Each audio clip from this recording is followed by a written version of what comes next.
Amen. Punin po ang ating Panginoong Diyos. Siguro kailangan na ma-extend na yung church, no? Medyo masikip na po tayo. Punin po ang ating Panginoon. At sa Lord po ay walang imposible po. Siya po ang nagdadagdag, siya din po ang nagbabawas. Okay? At tayo po ay dadako na ngayon sa ating pag-aaral po, mga kapatid,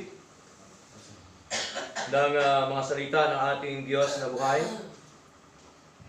At nawa po ay focus po tayo sa mga salita ng ating Panginoon, no? At nawa ang hawak po nating cellphone ay doon lang po muna tayo sa Bible, no? Huwag po muna tayo magpunta sa Facebook or sa Messenger, no? At nawa ay sa Bible lamang po tayo nakatutok sapagkat ang araw na ito ay araw po para sa ating Panginoon. Amen po? Amen. Araw po ng ating pagsamba. At ang pagsamba po ay tunay at totoo at banal sa harapan po ng ating Panginoong Diyos. At ang tunay na pagsamba po ay talagang ginagawa po yan at ibinibigay po yan, no? Of course, sa ating Panginoon. Kaya dito po tayo ngayon, mga kapatid, mag-aralan po sa aklat po ng basahin po natin ang ating binasa po kanina, no? Sa aklat po ng 1 Corinthians chapter 11 po. Okay? Verse 23. Sabi po dito, "For I have received of the Lord that which also I delivered unto you, that the Lord Jesus, the same night in which he was betrayed, took bread."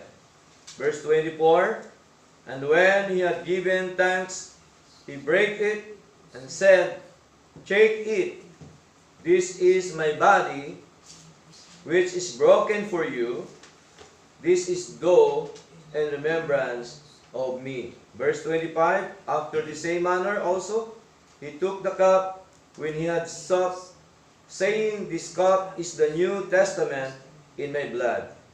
This do ye, as oft as you drink it, in remembrance of me." Now, our topic this morning, remembering Christ's sacrifice and following His example of humility. No? Sapagkat ito po ang ating pag-aralan po ngayon, kung paano po ginawa, no, during that time, o inutos at ginawa ng mga alagad o ng mga mananampalataya during the time, yung kanilang pagtanggap po ng tinatawag ng Lord's Supper at saka po ay feet washing. Okay? Ito po ang Lord's Supper at saka feet washing. Isa po ito sa mga aral ng ating Panginoon. Amen? Isa po ito sa utos po ng ating Panginoon na bilang isang mananampalataya, kailangan nating alalahanin yung sakripisyo ng ating Panginoon Jesucristo. At atin din pong alalahanin yung ginawa ng Panginoon na bagamat po siya ay Panginoon, kanya pong ginawa na siya po ay nagpakababa at ginawa po niya yung paghugas ng mga paa ng mga apostol, paghugas ng paa ng kanya mga lingkod. Kung nagawa po ni Lord, pwede din ba natin gawin? Amen. Amen. Kaya dito po tayo mag-focus po ngayon kung ano po ba ang sinasabi ng Panginoon sa mga salita na kanyang isinaysay during the time sa mga alagad, hindi lamang po sa mga alagad o sa mga apostol, maging po sa bawat church ng ating Panginoon na ibinigay po nito yung example po dito po sa church ng Corinto. Now, the Lord's Supper is not a matter of rumor. Speculation, no? Akala nila haka-haka lang, no? Para bagang mga naririnig-rinig lang, okay? Or human tradition, no? It is a sacred ordinance instituted by the Lord Jesus Christ and given to His church. Si Lord po ang nagtatag, ang ating Panginoon Kristo ang nagtatag po nito, mga kapatid, at Kanyang ibinigay sa Kanyang church. Okay? Kaya po, ang Lord's Supper at saka feet washing ay isa po yan, no? Sa mga aral po ng Panginoon na dapat po nating panghawakan, no? Sa atin pong paglilingkod na ito. Even in the Old Testament, God commanded these people to observe His ordinances. During Old Testament, meron na po mga ordinansa ang Panginoon. Hindi lamang po sa Bagong Tipan, mula sa Lumang Tipan hanggang sa Bagong Tipan. Kaya ang sabi po ni Lord sa mga Israelita during the time, na kailangan ang kanyang mga ordinansa ay dapat tuparin. No? Basahin po natin Leviticus chapter 18 verse 4. Okay? Leviticus chapter 18 verse 4, sabi po dito, "You shall do my judgments and keep mine ordinances, to walk therein. I am the Lord your God. I am the Lord your God." Sa Tagalog, tutuparin ninyo ang aking mga kahatulan at iingatan ninyo ang aking mga palatuntunan. Yun po ang mga ordinansa ng Panginoon na inyong lalakaran. Ako ang Panginoon ninyong Diyos. So sa Lumang Tipan, meron na pong ordinansa ang Diyos. Okay? So ano pong ordinansa ng Diyos sa Lumang Tipan? Yung paghain ng mga hayop during the time. Amen po? Di po ba yung mga Israelites during the time nung nagkasala, ano po ang kanilang handog sa Lord para mapawing kasalanan? Di ba? Tupa, tama? Okay? Mga magagandang hayop ang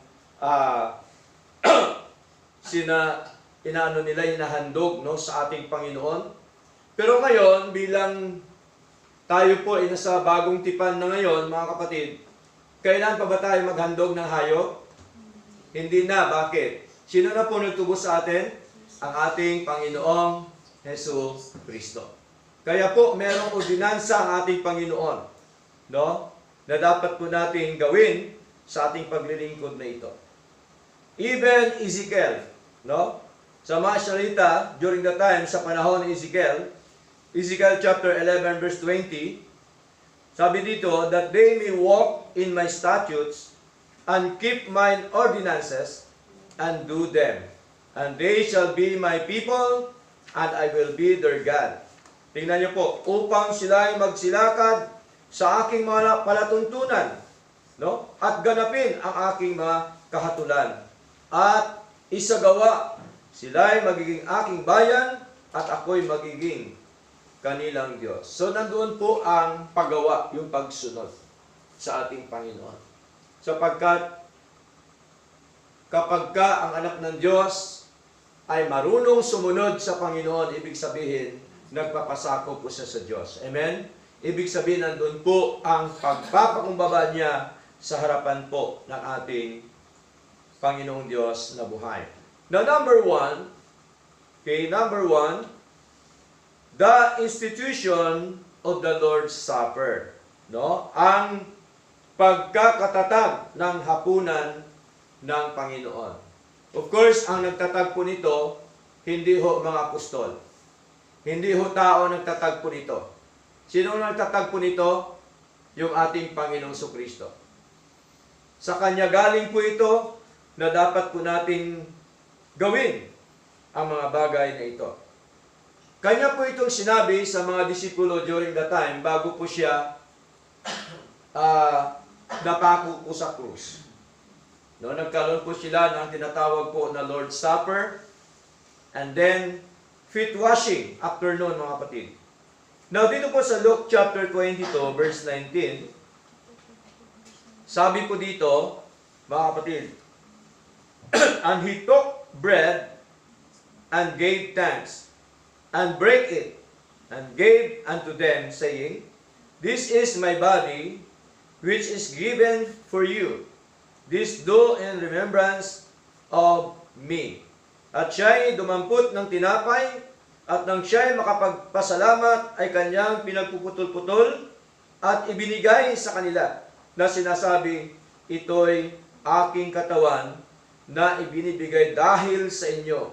Gawin niyo ito sa pag-alaala sa akin. So, ang katawan po ng ating Panginoon Kristo, ibinigay po sa atin. Amen po? Para sa ating mga kasalanan.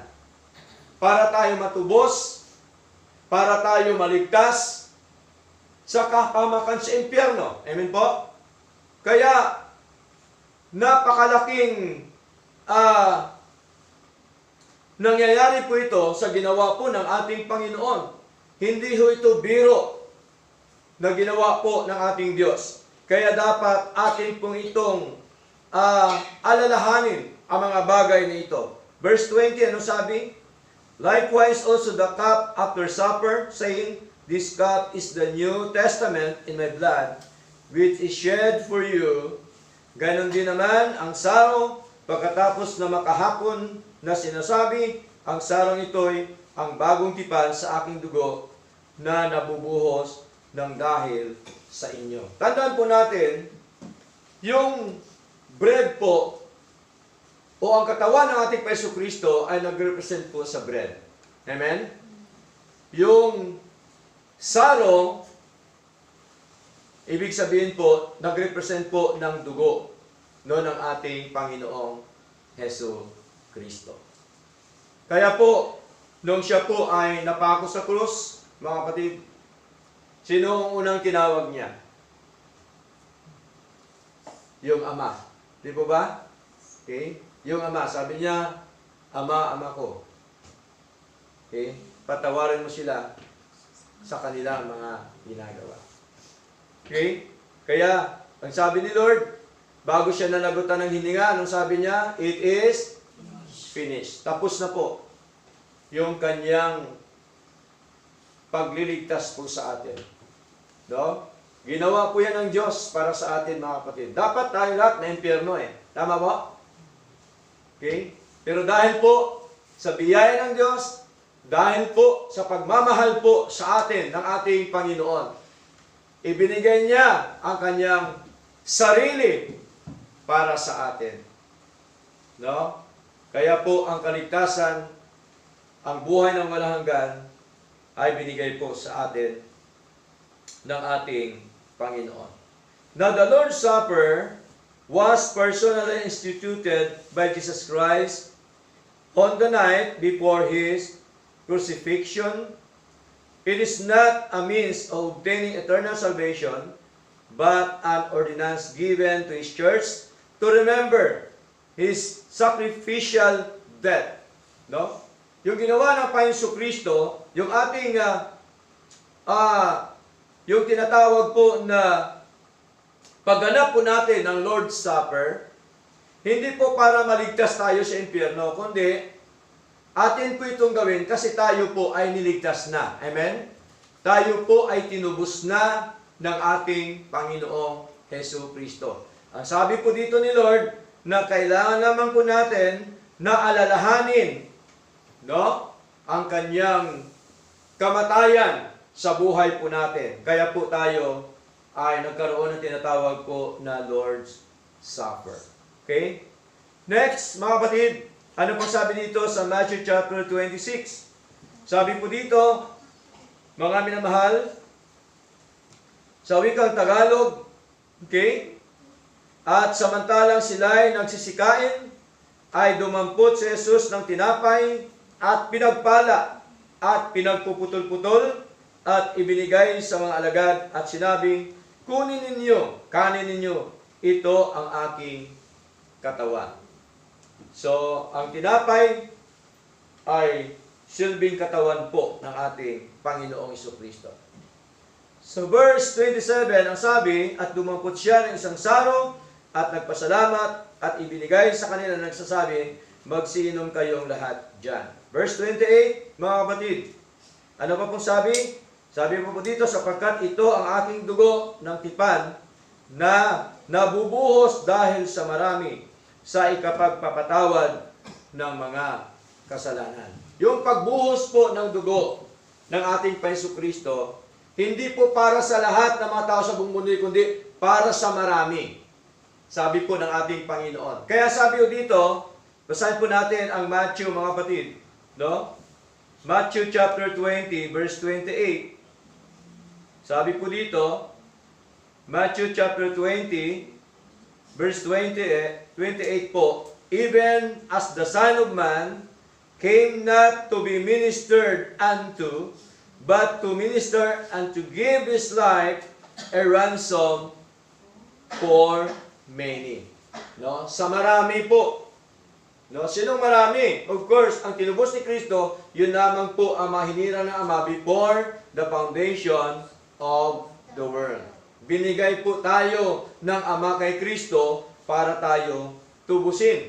Kaya nung tayo tinubos na po, dapat nating alalahanin kung ano po ang ginawa sa atin ng ating Panginoong Hesus Kristo. Okay? Now, Jesus gave the bread and the cup to His disciples. The bread symbolizes His body. The cup symbolizes His blood shed for the remission of sins. Okay?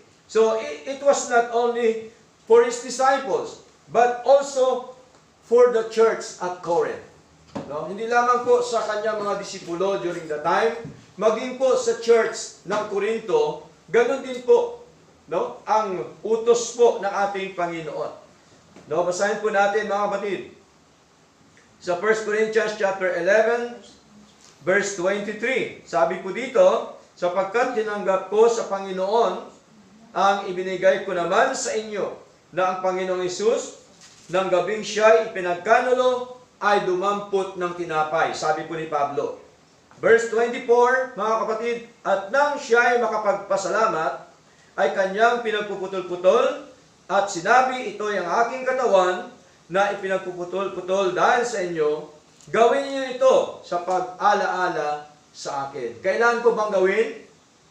Amen. Sabi ni Lord, sa pagitan ni Pablo, gawin niyo ito sa pag-aala-ala sa akin. Sa verse 25, mga kapatid, at gayon din naman, hinawakan ng saro pagkatapos na makahapon, na sinasabi ang sarong ito, siyang bagong tipan sa aking dugo. Gawin niyo ito sa tuwing kayo'y magsisiinom sa pag-ala-ala sa akin.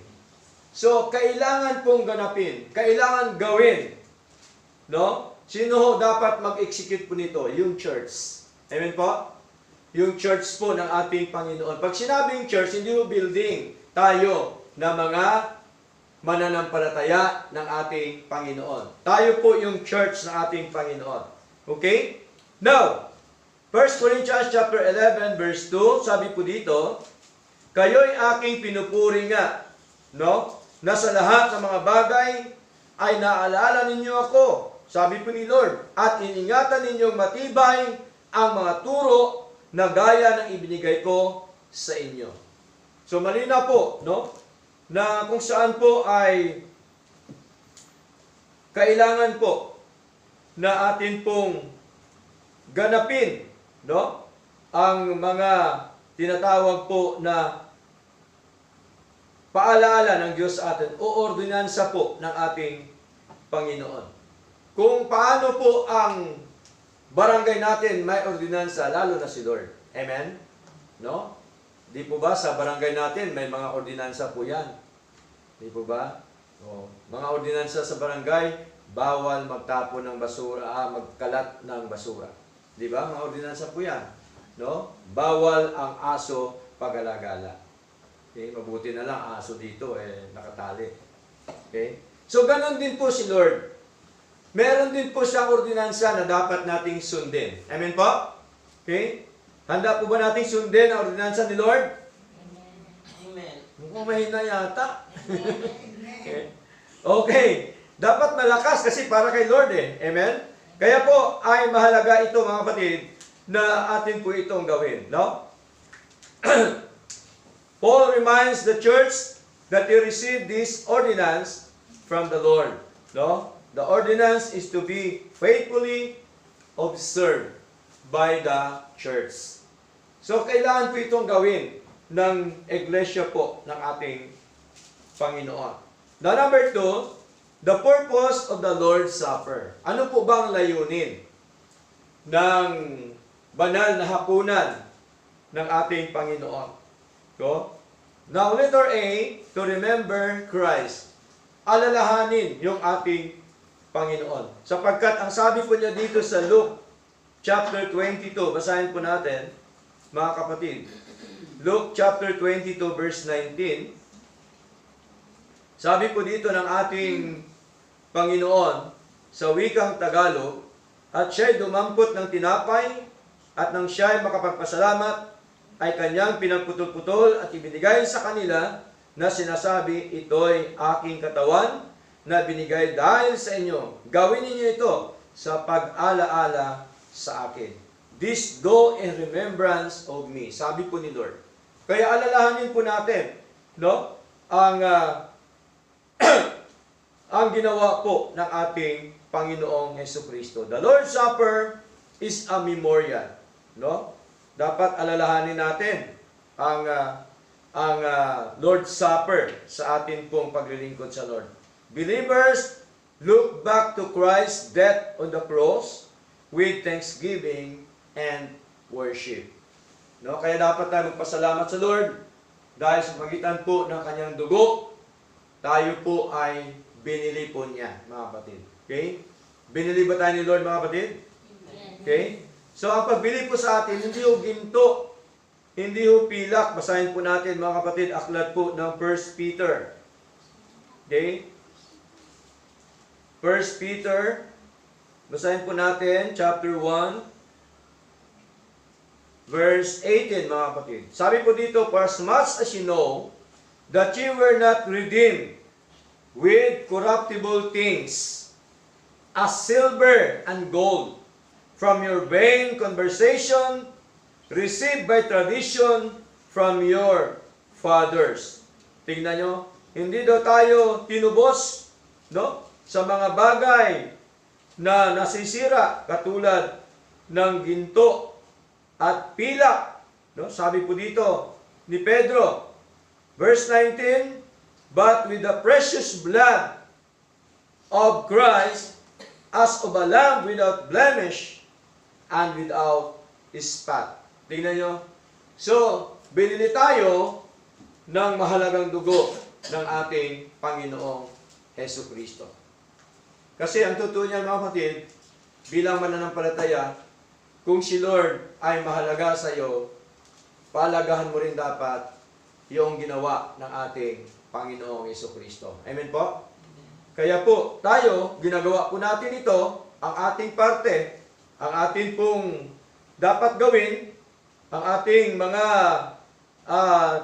ang mga bagay na nakaatang sa balikat natin para po sa ating Panginoon. No? Okay? Now, letter B, to proclaim the gospel. No? Na ipahayag ang Ebanghelyo. Pag sinabing Ebanghelyo, ibig sabihin yung ginawa ng ating Panginoong Hesukristo. May ginawa ba si Lord, mga kapatid? Amen. Marami pong ginawa ang ating Panginoon. Kaya bagamat po siya Diyos na katawang tao, para gawin niya yung pagtubos po sa atin. Para gawin niya yung utos po ng Ama. Para gawin niya yung nais po at kalooban po ng Ama. Upang ang lahat po ito ay maging matagumpay po, mga kapatid. Kaya, gospel means the crucifixion, death, burial, and resurrection of our Lord Jesus Christ. So, malinaw po, ang ating Panginoon Kristo ay napako sa krus. Amen po? Kailangan pa bang gawin pa ng tao na mapapako sa krus para matubos ang kanyang kasalanan? Hindi na po, sapat na po ang ginawa ng Panginoon. Kaya nga sabi ni Lord, it is finished. Di po ba?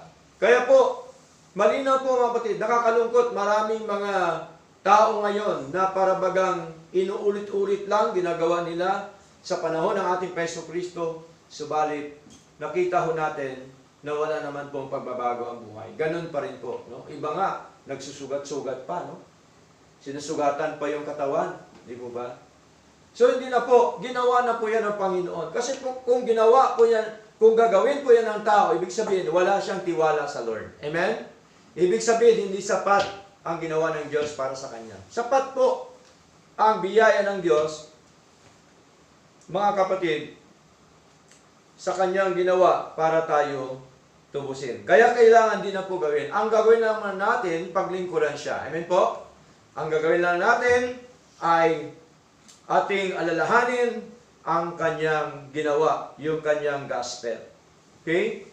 Now, 1 Corinthians chapter 11 verse 26, ang sabi po dito, for as often as ye eat this bread and drink this cup, ye do show the Lord's death till He come.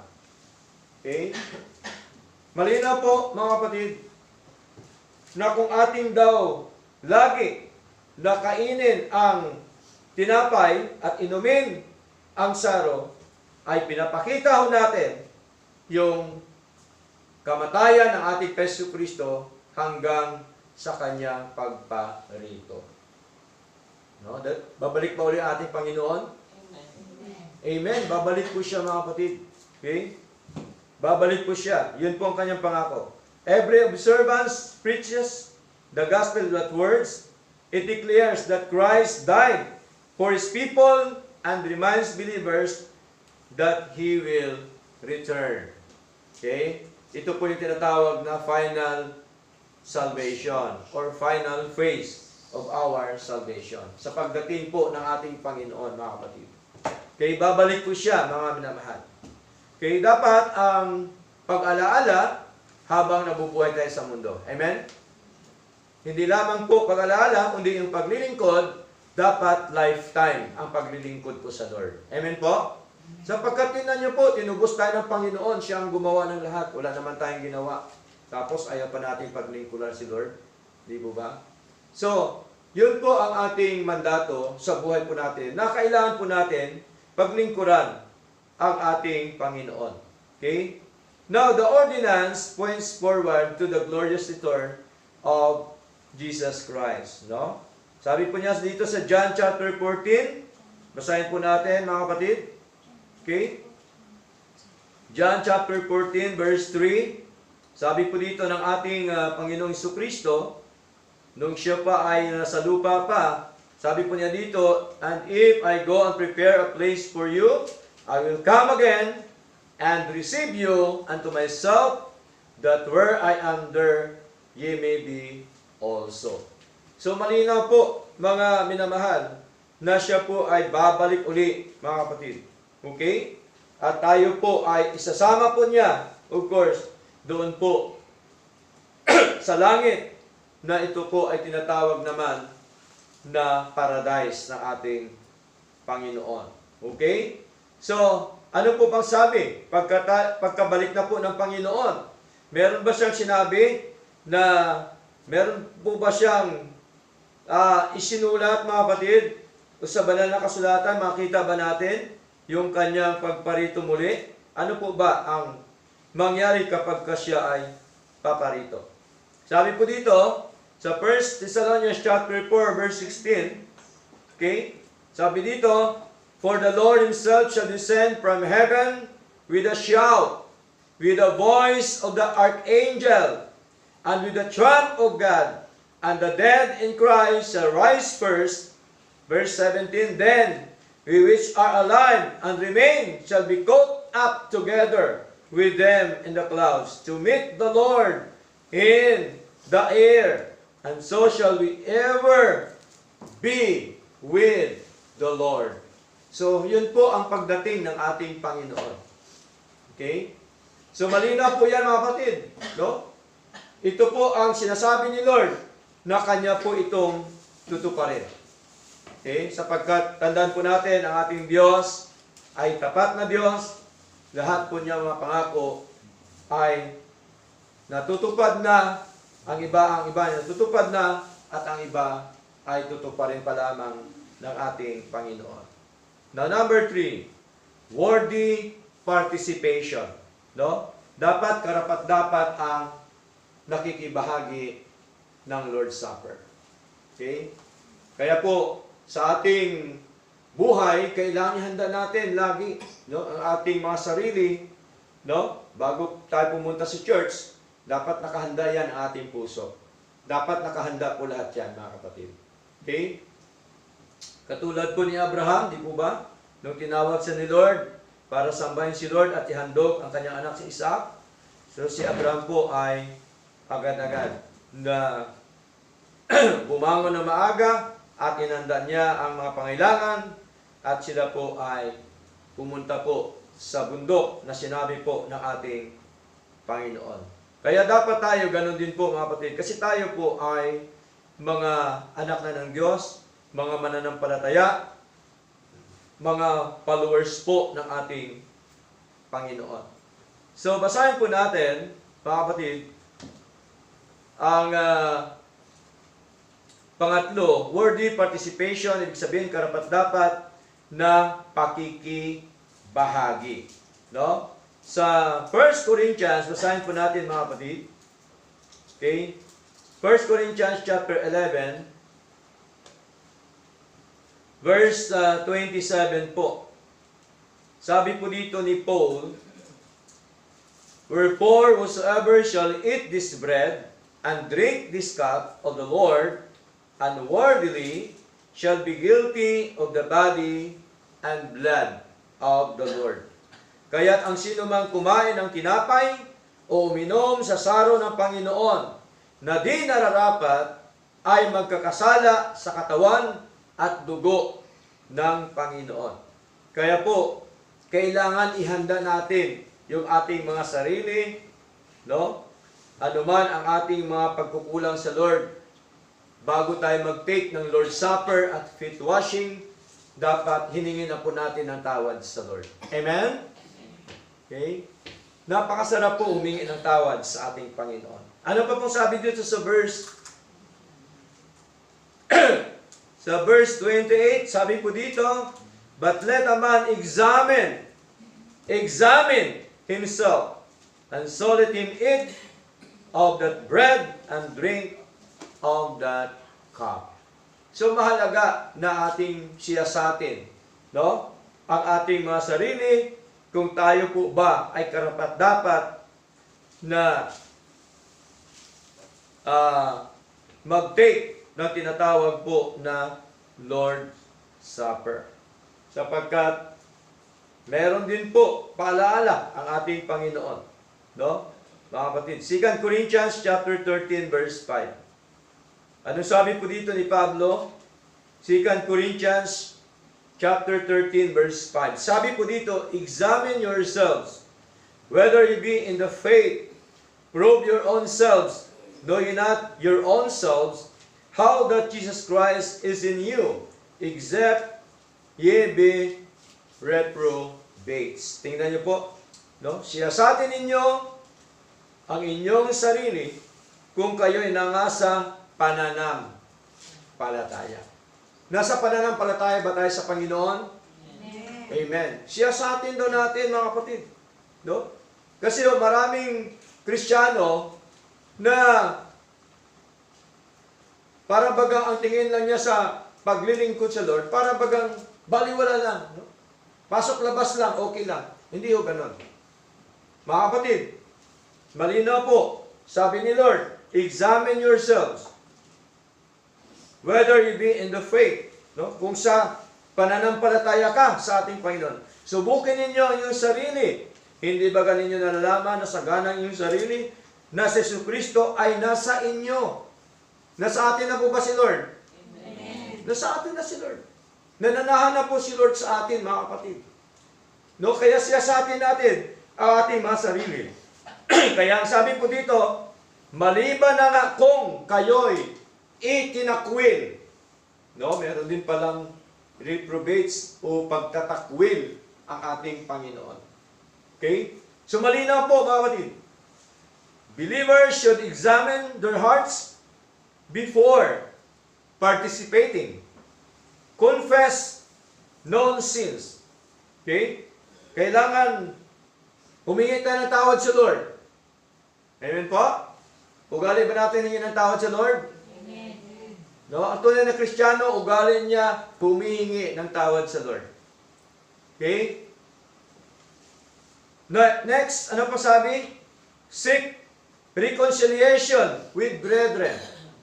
No? Kaya kung meron mang kayo pagtatampuhan, dapat humingi kayo ng tawad sa bawat isa. Amen po? Magkaroon kayo ng reconciliation. Dapat ang puso natin, wala hong tinatawag po na balakin o hadlang, no? Sa atin pong pag-take ng Lord Supper. Okay? So next, come with faith, humility, and reverence. Mahalaga ang ating pananampalataya, pagpapakumbaba, at ang atin pong paggalang, mga kapatid, sa harapan po ng ating Panginoon. Okay? Letter B, discerning the Lord's body. So, to partake carelessly dishonors Christ. The bread and cup are sacred symbols that point to His sacrifice. So, marami yung nagtitake po nito na baliwala lang, no? Hindi nila pinagandaan, parang ordinaryo lang sa kanila, para bang laro-laro lang, hindi ho. Ang Lord's Supper, hindi ho laro-laro. Amen? Hindi ho joke ang Lord's Supper. Ito po'y tunay at totoo na itinuturo po sa atin ng ating Panginoon. At ang totoong Lord's Supper, kompleto. Anong ibig sabihin ng kompleto? Dapat lahat, maging ang pastor, ay kakain ng tinapay at inom ng anong iniinom? No? Piniga na grapes po, mga kapatid. Grapes. Pure na grapes. No? Hindi ho alak. No? Dapat walang alcohol. Amen? Walang alcohol po during the time ang kanilang ininom po, mga kapatid. Okay? So, kung ganon ang pastor, dapat ganon din ang mga kapatid sa church. Amen po? Pare-parehas dapat kasi sa tingin ni Lord tayo para pantay-pantay. Amen po? Amen. Hindi yung pastor lang ang kakain ang iinom ng grapes. 'Di ba merong ganon? No? Ang namumuno lang sa simbahan ang inom. 'Di ba? Oh. Tapos ang hustya sa mga miyembro. Oh. Hindi ho, dapat pantay, parehas. Tama? Okay? So minsan nung doon ako dumadalo, nakakaingit ka ako, bakit hindi ako binigyan? Okay? Naobserbahan niyo po ba yan? Okay? Dapat pantay. Lahat po yan dapat ay maka-take ng Lord's Supper. Okay? Kompleto dapat yun, mga kapatid. Okay? Letter B, discerning the Lord's body. So, naano natin po yun, mga kapatid. Letter C, God's chastening. No? Kaya po, sa ating binasa kanina, merong pagpapalo ang Panginoon. Si Lord po na mamalo. Totoo po ba? Okay? Si Lord po na mamalo, mga kapatid. Pinapalo po niya yung kanyang anak na matigas ang ulo. Kasi katulad po yan ang magulang. Di ba? Ang magulang, pagka ang anak ay sobra na, okay, anong ginagawa ng magulang? Pinapalo. Di ba? Para tumino maayos, maging maayos ang buhay. Di ba? Kaya nga kahapon, pinalo ko si Akay. Para tumino. Di ba? Kasi pagka hindi siya nakaranas ng pagpapalo, akala niya, okay, ginagawa niya. Ganon din po sa mga anak natin. Amen po? Diba? Pero pastor, malalaki na mga anak ko, hindi na kaya paluin, baka ako nang bibirahin. Diba? So ano dapat ipalo natin? Salita ng Diyos. Ipaalala sa kanila. Amen po? Okay? So mahalaga po mga kapatid. Ganon din po tayo sa Lord. Si Lord po, namamalo din sa atin. No? Namamalo din po siya. Okay? Meron pa nga po, minsan hindi lamang po palo ang ni Lord sa atin. Minsan talagang hinahataw tayo ni Lord. Di ba? So naranasan po yan ng marami mga kapatid. Kaya, salamat sa Lord sapagkat tayo po ay nakaranas ng palo ni Lord, subalit, ngayon po ay tayo ay inayos at binago na po ng ating Panginoon. Some believers in Corinth experience weakness. Nakakaranas po sila ng kahinaan. Okay? Sa Korinto, sa Church ng Korinto, nakaranas po sila ng kahinaan sa kanilang paglilingkod sa Lord. Naranasan din ba natin yon? Tayo ba lahat nakaranas? Amen. You know why? Kasi tayo po ay tao lang. Amen? Nakakaranas tayo ng kahinaan sa paglilingkod sa Lord. So anong gagawin natin ngayon? Pabayaan na ba natin ang sarili natin na manghina? Hindi dapat. Dapat ang sarili natin ay i-push natin na tayo po ay sumigla, tumatag sa paglilingkod sa Lord. Gagawin natin dapat yung nais at ang kalooban po ng ating Panginoon. Okay? Kaya po mga kapatid, dahil sa biyaya ng Diyos, na bagamat po tayo nanghihina, subalit pinapalakas po tayo ng ating Panginoon. Okay? Tandaan po natin, ang nagpapalakas po sa atin, walang iba, kundi ang ating Diyos. Some believers in Corinth, sabi po ni Pablo, experience weakness, sickness. Nagkakasakit din sila. Nanghihina ang kanilang spiritual life, nagkakasakit ang kanilang spiritual life. Kasi po, hindi handa ka ng sarili sa pag-take ng Lord's Supper during the time. Okay? Nagkaroon po sila ng problema, mga kapatid. Okay? Magkaroon sila ng sakit sa kanilang buhay spiritual. Kasi ang Kristiyano na may sakit ay wala na po yan pagpapasakop sa Panginoon. Amen po? No? Ano na po siya? Mahina na po siya kumain. Di ba? Ang may sakit, mahinang kumain. Walang ganang kumain. Naranasan niyo ba yan? Pag may sakit, walang ganang kumain? Oo, naranasan si Agnes yan. Kailan lang? Okay? Kasi may sakit siya, kaya walang ganang kumain. Okay? Ganon din po sa ating buhay spiritual. Pagka ikaw ay may sakit sa iyong buhay spiritual, wala ka ng ganang makinig ng salita ng Diyos. Amen? Wala ka ng ganang pumasok sa gawain ng Panginoon. Kasi kung may sakit ka. So anong dapat natin gawin? Lumapit tayo sa Diyos na tayo po ipagalingin ng ating Panginoon. Amen po? Amen. So ano pa po? Uneven death. Tingnan niyo po. Ang iba, nangamatay na. Biro mo, nangihina. No?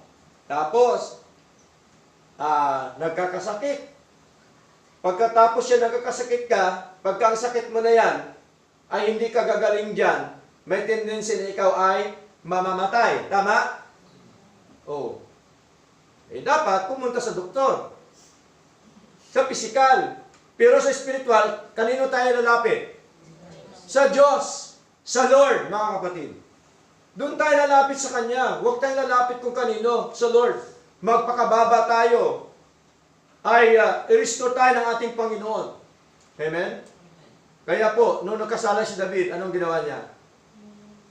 Lumapit sa Diyos. Nanalangin siya sa Lord. Sabi ni David, create in me a clean heart, O God. Bakit po? Kasi po ang kanyang puso marumi sa harapan ng ating Panginoon. Biro mo naman, napakarami niyang babae. O, di ba? Biro mo naman, ang ginawa niya, hindi biro. Doon kay Bathsheba. Kaya sabi niya, create in me a clean heart, O God. And renew a right spirit within me. Kasi po, wala na po siyang gana, nagkaroon na po siya ng sakit. Dahil sa kanyang kasalanan, dahil sa kanyang ginawa sa harapan ng ating Panginoon. Biro mo naman mga kapatid, hari pa naman siya. Diba? Sabi niya, ano nyo, a right spirit within me. Cast me out to me. Cast me out away. In my presence, O Lord. In your presence, O Lord. And take not thy Holy Spirit from me. Restore unto me the joy of my salvation. So malinaw po, nawala sa kanya ang kagalakan ng kanyang kaligtasan. Ganun po ang Kristiyano. Pag nawala na sa Lord, nangihina, nagkakasakit, nangnunupaypay na, patay na kanyang fellowship sa Lord, sigurado po yan, nawala na ang kanyang kagalakan ng kanyang kaligtasan. Amen? Nawala na ang kanyang kagalakan sa paglilingkod sa Lord. Wala na ang kanyang sigla. Kasi po, mga kapatid, nanghihina na siya. May sakit na siya. Anong sakit niya? Sakit ng kasinungalingan sa harapan ng Panginoon. Amen? Sakit ng kasalanan sa harapan ng ating Diyos. Okay? So, malinaw po yan mga kapatid.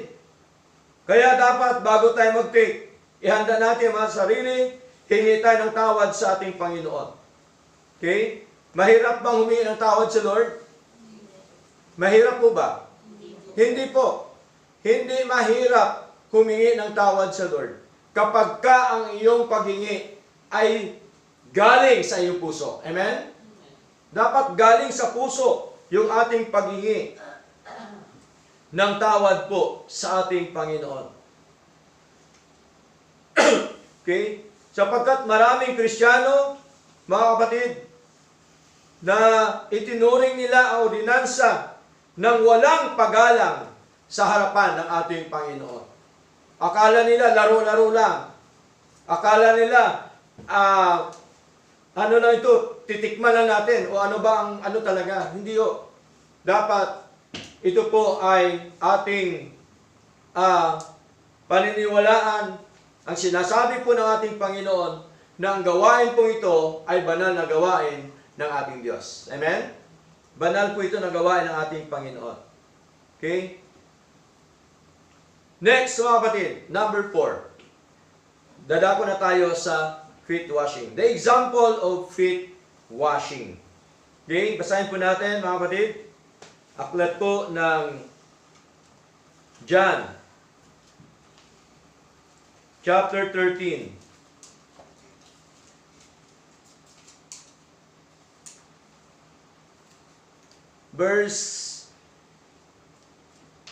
John chapter 13, verse 14. Sabi po dito, sa wikang Tagalog, kung ako nga na Panginoon at Guro, sabi ni Lord, ay naghuhugas ng inyong mga paa, kayo naman ay nararapat ding mga hugasan na mga paa ng isa't isa. Verse 15, sapagkat kayo'y binigyan ko ng halimbawa upang gawin naman ninyo ayon sa ginawa ko sa inyo. Ito po yung paghugasan ng mga paa.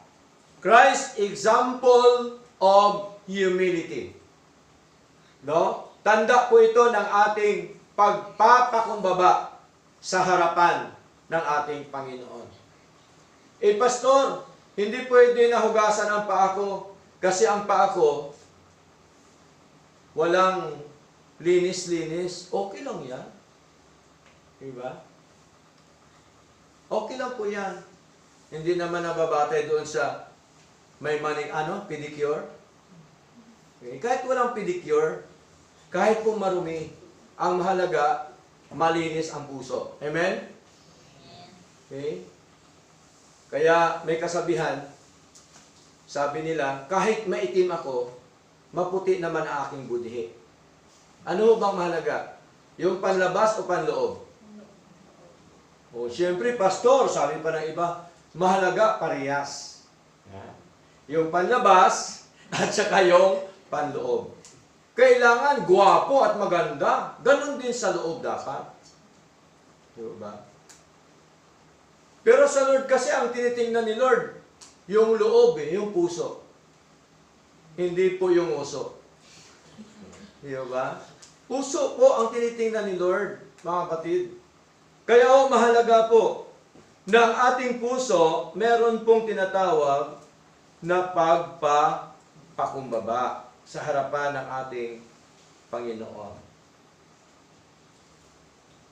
Kaya dito po, ay basahin din po natin ang nung ating Paiso Kristo ay ginawa niya yung paghuhugas ng mga paa sa mga alagad. Tingnan niyo po ang Paiso Kristo pa natin ang siyang naghugas ng mga paa. Para ehemplo po siya, mga kapatid. Okay? Sabi po dito sa verse 4, at nagtindig sa paghapon, after po nila ng Lord's Supper, at itinabi ang kanyang mga damit, okay? At siya'y kumuha ng isang tuwalya at ibinikis sa kanyang sarili. Verse 5, na magkagayoy, nagsali ng tubig sa kamaw. Grabing lalim ng Tagalog na ito. Sa kamaw, sa palanggana. Okay? At pinasimulang hugasan ang mga paa ng mga alagad. At kinuskos ng tuwalya na sa kanya'y nakabigkis. Diba? Tuwalya po ang ikukuskos, hindi ho yung brass. Diba? Tuwalya po, sinasabi ng banal na kasulatan. Hindi ho ang steel brass. Next, ano pa po mga kapatid? Although He was Lord and Master, tingnan niyo po Christ willingly performed the work of the lowest servant. No? Bagamat po siya ay talagang Lord and Master natin.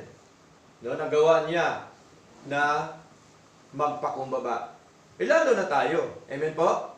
Kung nagawa ni Lord, lalo na tayo. Dapat gawin din po natin. Amen po? Okay? Si Lord po, Diyos po siya. Pero, nagpakababa siya. Nagpakumbaba siya. Hinugasan niya ang paa ng bawat mga alagad. Okay? Now, ito po ay nagpapakita ng pagpapakumbaba ng ating Panginoon. Philippians chapter 2 verse 8. Sabi po dito, and being found in fashion as a man, He humbled Himself and became obedient unto death, even the death of the cross. At palibas ay nasumpungan sa anyong tao, sino po yung si Kristo, siya ay nagpakababa sa kanyang sarili na nagmasunurin hanggang sa kamatayan, sa kamatayan sa krus. Si Lord po naging masunurin. Dapat tayo ganun din, masunurin sa Lord. Amen? Kaya po sundin natin yung nais po ng ating Panginoon. Letter B, Christ's command. Utos po nito ni Lord na dapat tayo ay maghugasan ng mga paa. Sapagkat tanda po ito ng pagpapakumbaba sa Panginoon, tanda po ito ng ating pagpapakumbaba sa isa't isa. Amen? Sa isa't isa. Hindi lamang sa Panginoon, maging po sa isa't isa sa atin. Okay? Jesus gave this as an example for His disciples to follow. This is understood as an ordinance that teaches humility, love, and mutual service. So malinaw po mga kapatid, no? Lahat po na umiibig sa Diyos, lahat po na nagpapakumbaba sa Panginoon sa loob ng church, kailangan po gawin po ito, mga minamahal. Letter C, a lesson in loving service. No? Kita ho natin, which washing teaches believers humility, equality among brethren. Kasi in the sight of God, equal tayo. Parehas tayo lahat. Wala hong mataas sa atin. Amen po? Hindi po si pastor ang mataas. Si Lord ang pinakamataas. Amen? Tayong lahat pantay. Si pastor din po ay miyembro ng church ng Panginoon. Amen po? Yun po ang tunay na church. No? Hindi yung porke pastor ka, ang pagkain mo napakasarap. Ang miyembro, tuyo. O, alam niya ni Brad. Diba? Lalo na pag bishop ka, no? Tinuturing ka nilang bishop. Okay? Nakita ko na pag bishop ka, talaga hong lechon yan. Naka-aircon pa. Pero pag miyembro, no? Pag miyembro po, mga kapatid, ay talaga hong ang ulam ay tuyo, isda, no? Minsan asin pa. Mga minamahal. Hindi ho ganun, mga kapatid. In the sight of God, tayo po ay pantay. Amen? Kaya dapat pantay din po kung ano ang kinakain ng pastor, dapat kinakain din ng mga kapatid. Amen po? Di ba? Wala pong espesyal sa harapan ng Panginoon. Di ba? Oh. Dito lang po ninyo nakikita yan. Marami po, no, mga pastor, na para bagang dinudiyos na ng mga tao, ng mga miyembro ng church ng ating Panginoon. Kaya po dito, mga kapatid, ang itinataas lamang dito ang ating Diyos. Amen po? Amen. Hindi po ang tao. Hindi po ang sinuman ang itinataas po dito. Si Lord po ang siyang itinataas po dito. At ang church po ito ay hindi ho ito pera-pera. Di ba? Hindi ho. Ang tunay na church hindi ho pera-pera. Dito hindi pinag-usapan dito ang pera. Ang pinag-usapan po dito, aral ng Diyos. Amen? Amen? Salita po ng ating Panginoon, mga kapatid. Kaya ho, napakahalaga, napaka-importante po sa bawat mananampalataya na tayo po ay parehas, equal po tayo sa harapan po ng ating Panginoon. At bilang isang church ng Panginoon, dapat po tayo ay nagmamahalan. Amen po? Amen. Hindi ho nagsisitsita na kung ano-anong ginagawa. Di ba? Nagmamahalan tayo. Pag may nakita tayong kapatid na nagkamali, isabihan natin. Huwag mo naman sabihan pag maraming tao, magagalit sa iyan. Dapat, sabihan mo lang kayong dalawa. Tama po? Okay? Kasi baka ma-offend naman. Oh. Di po ba? Dapat in a nice way. Tama po? So, napakahalaga po mga kapatid. Ano pa? Willingness to serve rather than be served. Tingnan nyo. Ang tunay na lingkod ng Diyos, maging ang ating Paiso Kristo, mga kapatid, siya po, mga minamahal, ay nagsiserve, mga kapatid. Kanino? Sa kanyang mga alagad during that time. Kaya po, meron tinatawag na faith, na feet washing. Kasi po, ang kanyang bilang siya ay Diyos, mga kapatid, ay talaga hong siya ay nagpakababa para po makita po ng mga alagad, makita po ng kanyang mga lingkod na ito po ang dapat nilang gawin sapagkat si Lord ay example po sa kanyang mga ginagawa. Kaya dapat tayo ang mag-serve, hindi tayo dapat serbihan. Tama? No? Maraming mga pastor sinisilbihan pa. Hindi ho. Tayo dapat mag-serve, mga kapatid. Mag-serve tayo sa Lord, mag-serve tayo sa kapwa mananampalataya. Okay? Yun po ang tunay na paglilingkod sa ating Panginoon. Okay? Next po, mga kapatid, ay the connection between these two. Sino anong dalawang ito? The Lord's Supper at saka yung feet washing. No? Meron po siyang connection. Konektado po ito. Una, of course, konektado sa Panginoon. Bakit? Si Lord po ang siyang nagtatag po nito. Amen? Siya po ang nagtalaga po nito na para po natin gawin sa atin pong paglilingkod na ito. The Lord's Supper looks upward to Christ's sacrifice. Matindi po ang sakripisyo ni Lord para sa atin. Amen po? Siya po ang ah,